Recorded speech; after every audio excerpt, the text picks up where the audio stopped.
Hey, hope you're doing well. I'm sitting here, I'm listening to a book on CD, right? It's what I do when I commute to and from work. Makes good use of the time. In the morning, I listen to books. On the way home, I listen to music.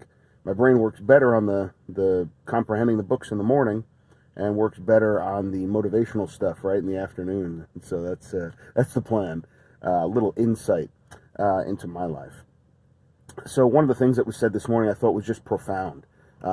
We live in a world where evolution is taught at the grade school level, high school level, all throughout college, and all throughout scientific academia. It's great, right? I mean, if it's scientific, if it's taught in a very generic, non-biased way, that's fantastic. But I want to point something out, right? And I'm not trying to challenge evolution, I'm just trying to challenge our thinking on how we process the thoughts of others. And the bias of others. And so here we are. I want you to consider that we have a couple 100 million, if not billions plus, subjects, and they are being tested on a regular basis. They are providing feedback to the testing.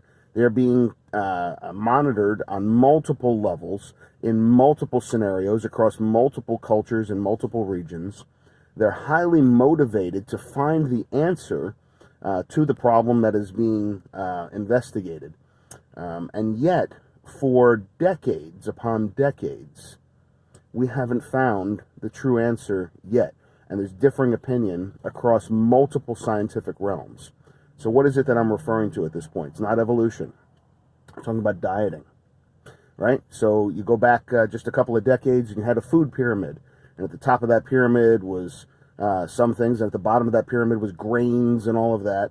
And in the middle you had the meats and fruits and all that kind of stuff. And so here we are, we're looking at that food pyramid. And it's been flipped upside down by some people. And now you have the paleo diet. Or you have, all the total protein diet besides the paleo diet. I forget what that's called. The ketosis type diets, right?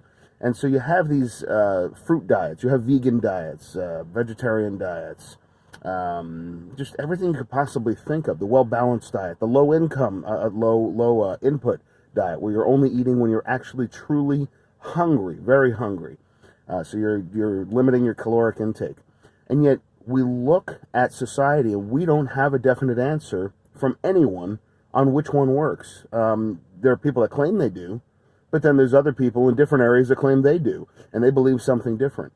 And we can't even wrap our head around those as a society and agree 100% across the board what the best diet is. You check here in the US, you go to Europe, go to Australia, Africa, Asia, you see all these different diets and all these different beliefs when it comes to diet.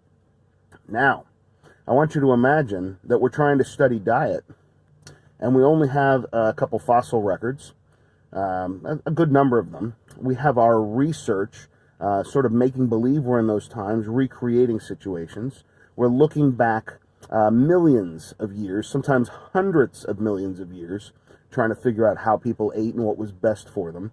And do you really think that we have a better grasp of that time than we could possibly have of this time? Because that's what's claimed by the scientists when they talk about evolution. They believe it's a closed case. They call it a theory, scientific theory, which is synonymous for this is fact in the scientific world. I've actually had people say theory in science actually means fact, indisputable. We stand upon it. You don't question it. This is what it is. And you measure everything after that by the theory or by the fact. And that may be true of that word's definition, but I can promise you something. We do not have a grasp on the science from 100 million years ago or 1,000,000 years ago or 10 years ago that we do on dieting.